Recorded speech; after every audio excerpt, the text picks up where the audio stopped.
Ano nasa ano yan? Iskaramuza na sa DCGV. Escaramuza, istorya sa kakanan, mano-mano sana. Marina, intra na sa Escaramuza.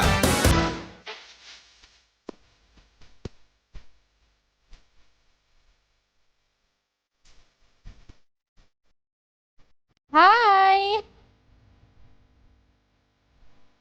Marina, pagkahapon po sa gabos na nakaantabi sa inang mga harong.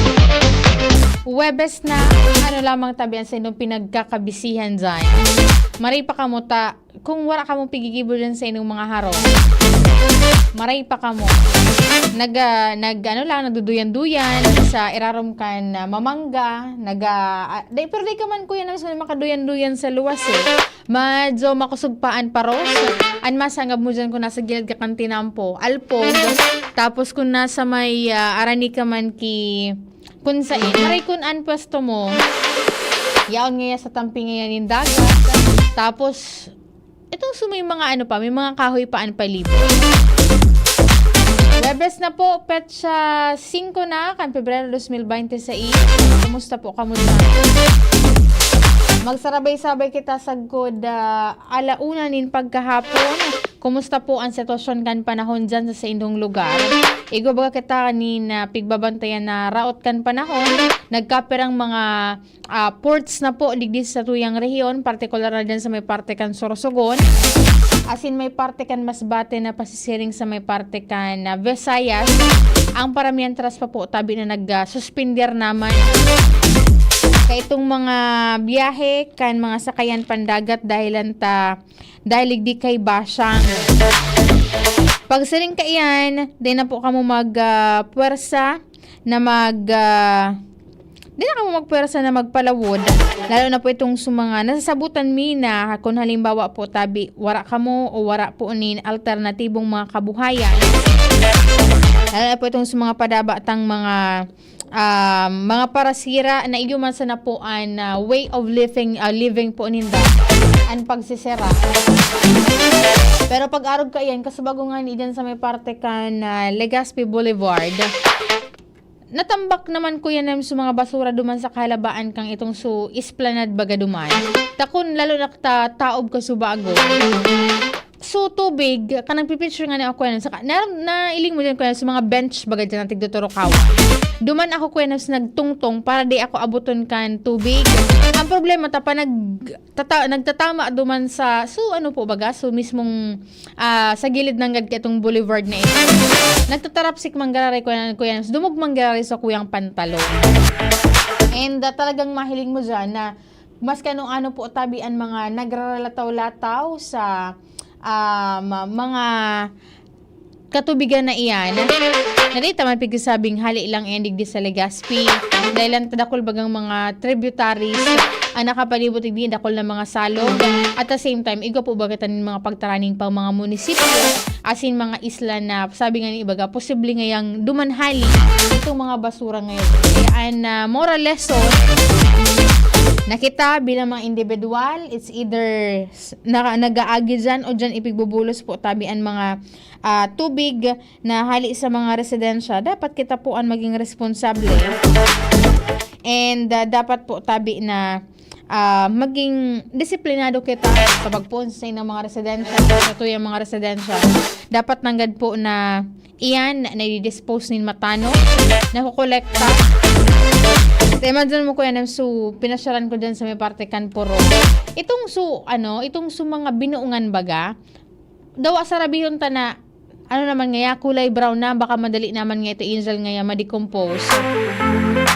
Pero kaya di kaya siya masyadong hiling, dahil itigwagas man ko yan, baka mo siya subundok-bundok talaga. Pero pag nilakaw mo siya, halawig na nin marhay, itong inabot, bakanting spasyo ito.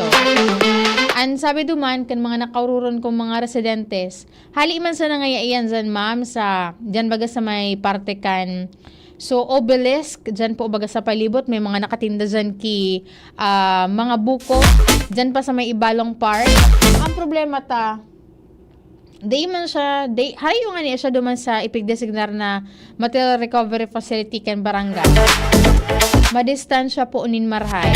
Alam ko siya madistansyang marhay, pero nagiging eyesore kaya siya lalo na po duman sa mga nagrelakaw-lakaw.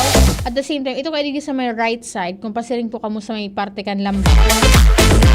Day ka man baga pwedeng duman ka mismo magparada kan sa mga vehikulo duman sa mga nagjogging na may mga daranin four-wheeled vehicle. Kaya duman sa may side na ito, sabi na, baad ngaya, Miss Angel ngaya, pag nag-parking kami dyan, day mi ngaya mareparo.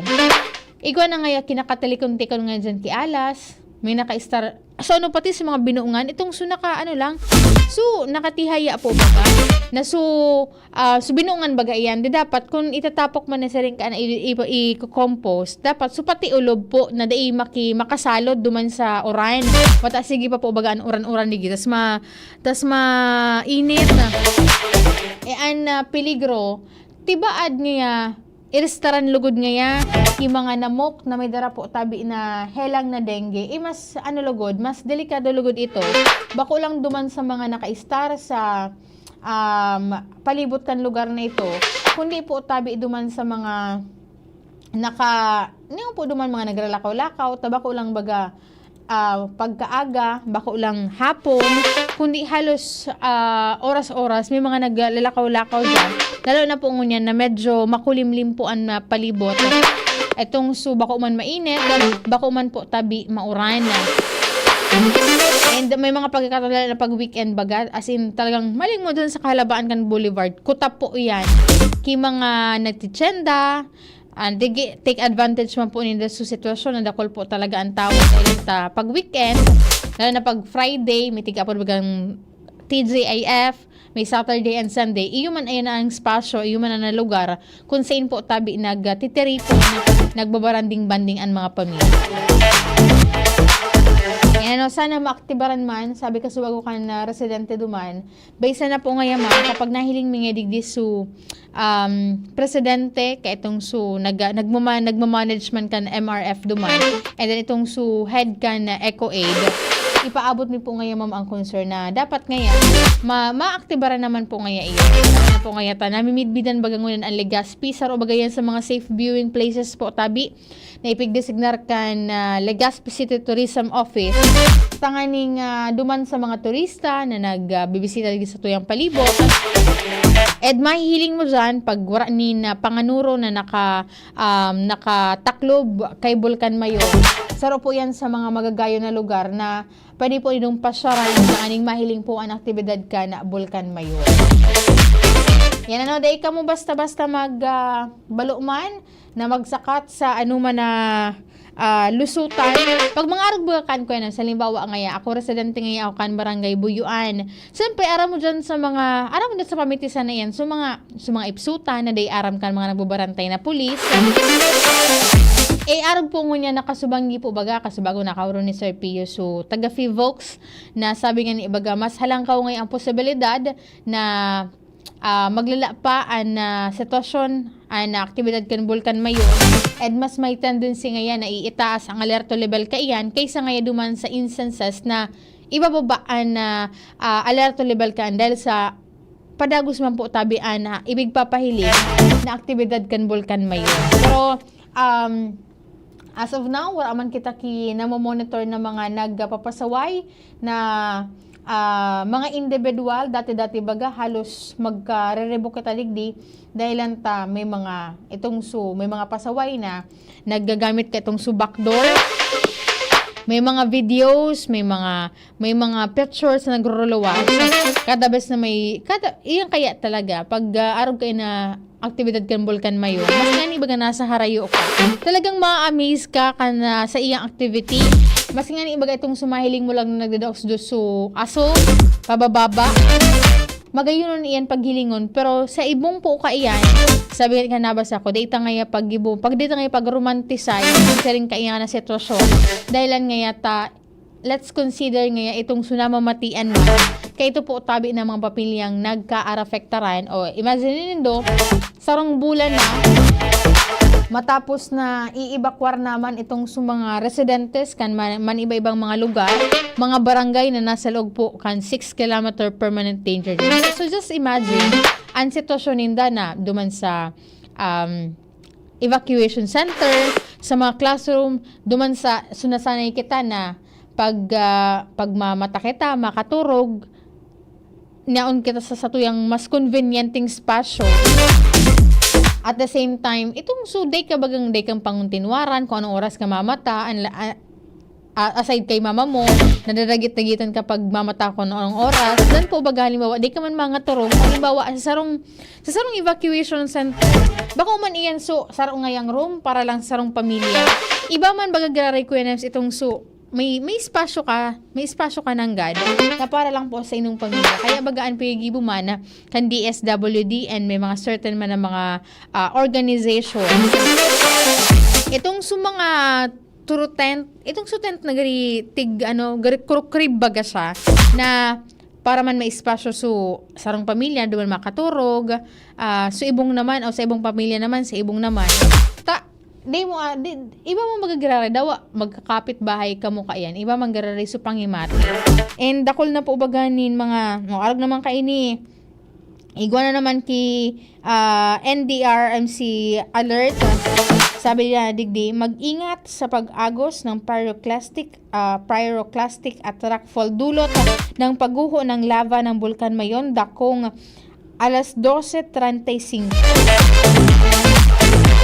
Imagine, 12:35, ngunan po na hapon, igwa na naman po ni na aktibidad ng Bulkan Mayon. So, dapat maging kita. Ang nangyayari kaya ang ngunyan, pag nagtatanog ang cellphone, pag nagtatanog ang mga gadgets na nagkakaigwanin na abiso, ang NDRMC, ang reaksyon ng lugod nguyan kuya na nadadagit na, nauuyam na, ang mga tao na nakakadangog kaayan, tauin na naman ngayon, maribukununo na naman ngayon ining NDRMC. Pero, despite kaiyan, dapat na sabuton ta na iyan na aktibidad na iyan at the same time paagiman kang NDRMC tanganing informaran kita na kung halimbawa ngaya ka mo may mga respiratory problem, may asthma, may and iba pang mga hela. And lalo na po kung kamuan na miyembro ka itong nasa vulnerable sector. Dapat po man giraray na, syempre, of course, dapat ang mga bagta, igopugitan na nakapasiguro na mga face mask. Kung wala man available na face mask, pero imposible. May mga prescribe kayang face mask. Naramduman ko dati, sitos na kauro ni VPN. Last time duman sa programang Radyo Klinika na pag mga siring kaiyan, mga ashes, ang kinakaipo, dapat may certain type ka itong N95 klase nin face mask. Tay itong suti gamit dati po baga may mga nagkakabarakal kita sa social media, lalo na itong sa mga online stores sa social media na day man siya akuma, kasi gamiton mo ito, may mga saradit na espasyo na duman na pwede pong laugan kay itong sa mga abo, ashes na talagang prone na and delikadong marakay duman sa may mga respiratory problems and iba pang itong halimbawa senior citizen ka, bados, aki, itong mga naghihela. Kaya dapat na maging maikmat kita as in, pasiguruhon at all times nigo po kita nin mga siring kain ng mga gamit na and as much as possible kung may mga asphalt din sa inyong mga lugar, kung baka man importante ang sa inyong mga lalakad, umungan na lang po muna ninyo. Maray na pagkaudo kay Ma'am Elena Aicardo, kay Sir Homer Rieles Talola, sabi niya, good noon everyone. Kay Sir Alvin Uy, maray na pagkaudto po tabi. Sa Robvox Animal Bite Center, tabay po ngunyan. Kay Ma'am Tet Aldana Hakub. Ma'am Tet, maray na pagkaudto po tabi sa imo dyan. And then sa mga pag-iribata dyan sa mga branches kan Robvox Animal Bite Center. Kay Sir Mark Jowen Marcaiba, nakaantabay po muna na pagkaudto. Ano po man, sa mga biyaheros na ingat-ingat lang po kamo, diit na bahungan ni diit, kundi halawig po na pasensyaan balunon po nindo, kada best na magkakaiga po kamo ni na pagbiyahe. Alam na po sa mga lugar na iguanin mga pigigibong mga tinampo. Dahil anta syempre, of course, makaka-experience po kamo kaiyan ni na bagulbol na usad kaya ito po tabi na sa inyong mga vehicle. Siyempre, ibitaran itong sa mga kolorom na vehicle dahil sa mantigahaga. May mga may mga instances na maimbelto po kamo sa road crash. At least po tabi ligtas po tabian ka boss, and direkta man po kamo and salbado po kamo makakaabot sa indo po tabi na mga destinasyon.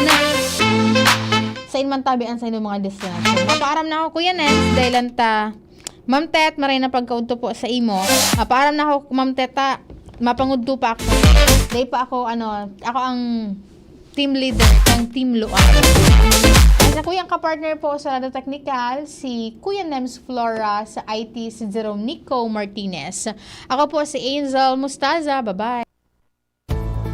This World Radio Day, we recognize how radio continues to evolve, guided by innovation and grounded in public service. With the help of artificial intelligence, radio delivers information more